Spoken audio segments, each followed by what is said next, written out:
Thank you so much, DTM Anthony Wangondu, for making the time for this interview. But before we get into the main topic, could you please tell us a bit about your Toastmasters journey? Thank you, Robert, DTM. I think I've been a Toastmaster now almost going on 15 years because according to Toastmaster International, I became a member on October 1st, 2009. Wow. So it's been quite some time. In fact, I wonder where the time has all gone. I joined SEMA. SEMA is really my mother club. I have uninterrupted membership with SEMA since then. And my first role, my first attempt at a role was Sergeant at Arms. I stood for Sergeant at Arms against a gentleman called Chief Nyamwea, a Mm. fantastic, eloquent gentleman, and he beat me hands down. And I said to myself, I think I haven't achieved what I joined the club to achieve. And I really started working on my speeches actually as a result. I was then asked to join the subcommittee for the treasurer because I'm an accountant by profession. And then I moved on to vice president subcommittee for the vice president for membership. We used to be quite organized back in the day at SEMA. But when I joined the subcommittee, there were three of us in the subcommittee, the vice president for membership and another gentleman. Both of them absconded. And so the president, I think it was Don Busire, asked me to be the acting VPM. And I think that's a role that I enjoyed the most. That year we recruited, I believe, 25 members, and that record was only broken recently. I think during your presidency, I can't remember when. So very Yeah. recently broken, but it stood for a long time. I was very proud of it. And I love that role. And the only other role actually that came close to VPM in terms of member engagement and just sort of enjoying the role was VPM was PQD. Right. Uh, and PQD, you engage with members, it's training, it's value adding. There's no stress for marketing as it would be for CGD. And there's no stress, there's no distinguished district pressure from for DD. So those are the two roles I enjoyed the most. And they're all to do with members. So yeah, that's been my leadership journey. Thanks so much. And I think it's quite encouraging for a lot of people for you to share about how the people who are supposed to be running that subcommittee absconded and left you there, and you were able to take up that role and do such an amazing job. And yeah, definitely, I think the reason that I was able to beat your record was because of what you had set up, that mailing list that you had set up during your time. After all those years at SEMA, we had continued to keep it. And so maybe we could start off by talking about why did you think about setting up a mailing list for the guests? It's a good question. Actually, I started off by a spreadsheet, and I think it got to about 50 guests, 60 guests, and it just became unmanageable. And I remember I was by myself. The other guys had run away. So, so I set up the sema.membership@gmail and added all those fellows there. And every 2 weeks, just before the meeting, about 2 or 3 days before the meeting, I would send out the invite for the club.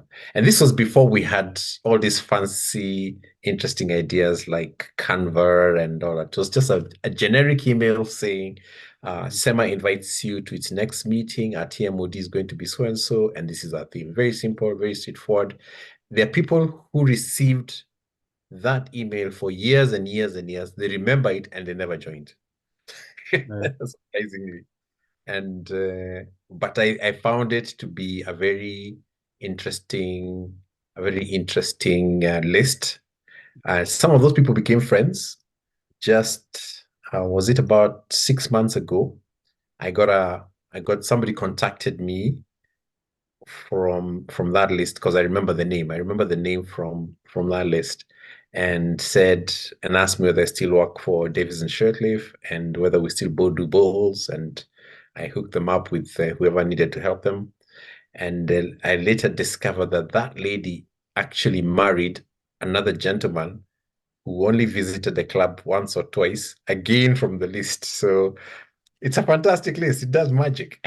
Right, right, right. Absolutely. Yeah. There are some who continue to receive the list for years and didn't join. Yeah. But did you see any kind of difference in terms of the membership after you set up that list? I think the biggest benefit was that we started having guests, and on average, we'd have about between 10 and 15 guests, something that we struggle even up to today. And the reason a lot of those guests would come is because they got a message.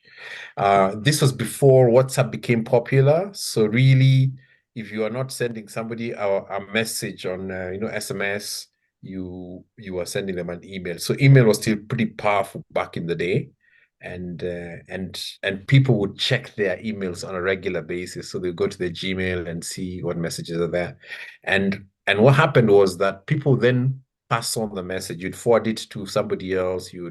And we got guests who would never have reached people at the UN, people at places like East African breweries, merely because somebody forwarded the message. And I felt it was a very powerful Yeah. uh, medium. And also, email you can send to 1,000 people, Yeah. and it's without too much effort. Yeah.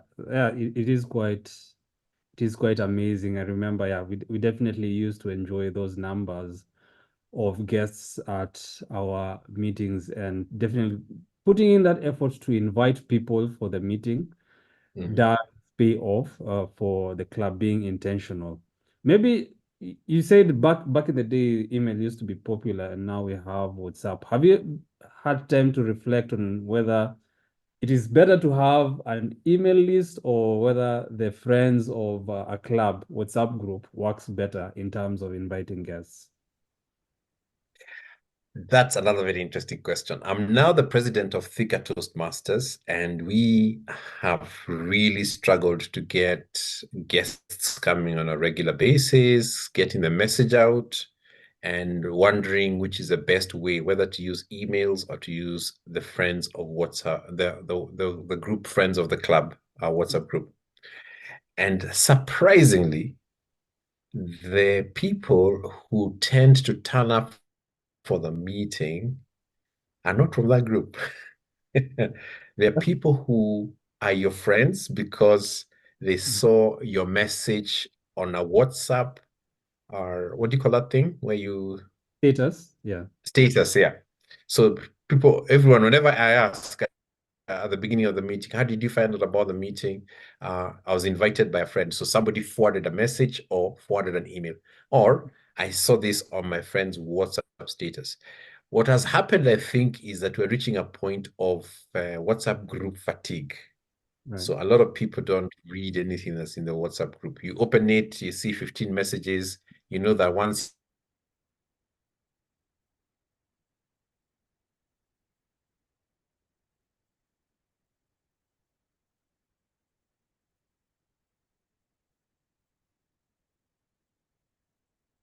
you have to,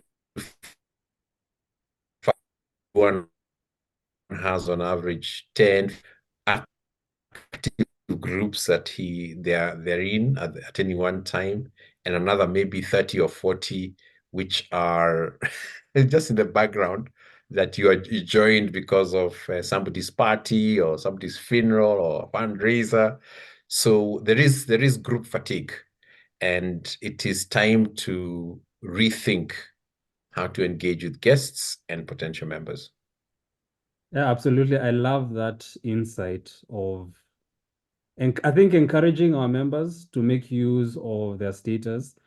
And when we are sharing the meeting posters and the meeting invites, is to follow it up with an request to the members to share it on their statuses. I think it is a more effective way, or rather than just spreading it out indiscriminately. I think that having that connection with the people on your contact list is going to be quite beneficial to the clubs. And then you've talked a bit about, maybe you briefly mentioned when you used to send it. We could go back to that.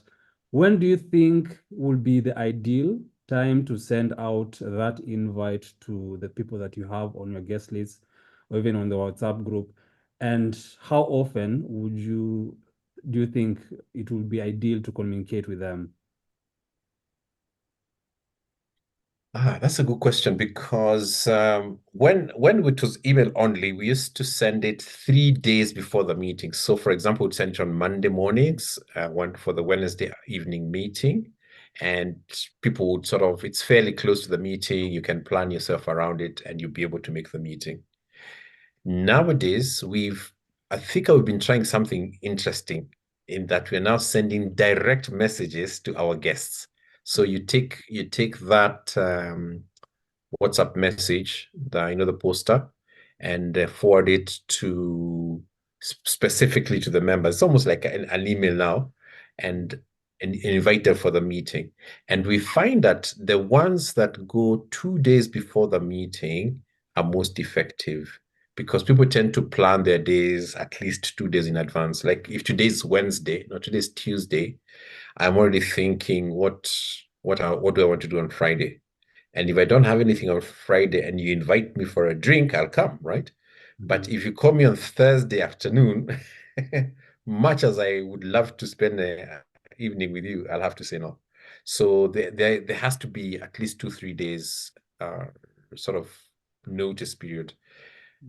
Longer than that, we don't like planning that fine ahead, unfortunately.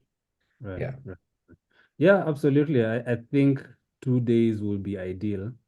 I don't know where I got that number when I was a president, but I think there is somewhere in Toastmasters where it is recommended to have the Mhm. program of the meeting ready at least 2 days before the meeting and shared with the members. And so I Oh. think having, yeah, those 2 days, I think that is a magic number in terms of Uh-huh. getting people to plan to come and attend your meeting. So 2 days, yeah, from my own experience with the club members, I think we used to have a great struggle of our club members actually attending meetings.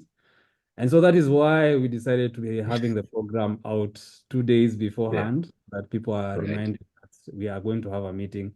And we saw a great increase in the number of our members attending meetings. So I think it will definitely work as well for the guests. Mm.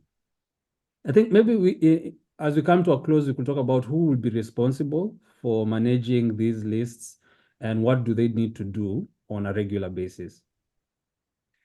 Okay. The beautiful thing about our Toastmaster clubs is that they encourage teamwork, and leaving any task to one person, I think is fairly dangerous.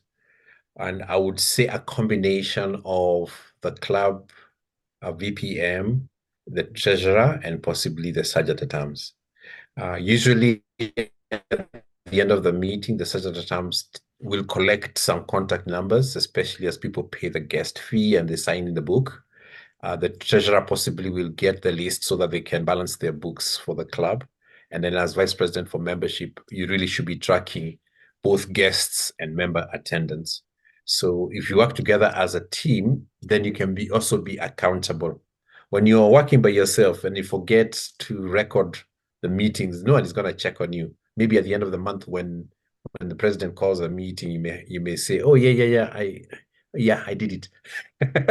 But when you're a group, three of you, and you've agreed that this is something that you want to work together on, that accountability helps you guys keep the faith. Or it's getting harder and harder because we're now all on our mobiles, and there's so many things that are coming through to our mobiles. But still, the personal touch when you send message directly to a person, not in a group. And also what we mentioned before, our statuses and a friend inviting a friend still works magic. So yeah, I don't know whether any of your clubs are struggling with invites and guests, and you've seen some of this fatigue that we're talking about. Yeah, I think even from my own experience inside Toastmasters, in terms of inviting people to come for trainings and all that, I've definitely experienced it. For myself, most of the groups that I'm a part of are archived. So I barely ever look at the messages that are posted in those groups. However, I've found Yeah. that, especially during the past club officer trainings, the final one, where we were trying to make a final push, I Mhm. sent almost 60 messages to individual members of our district, and most of them turned up for that club officer training. So I think having that personal touch definitely has a great impact, both within the organization and when we are trying to get more guests to come to our clubs. Thank you so much, Anthony, for the time to share that wisdom and definitely helping us reflect and come to this amazing conclusion that as we are trying to build our memberships at our club, that personal touch can not be replaced. There's nothing that can give us as much benefit as that personal touch. And thank you so much for that wisdom, and thank you so much for making the time for this. Thank you, DTM Robert, and it's always a pleasure talking to you.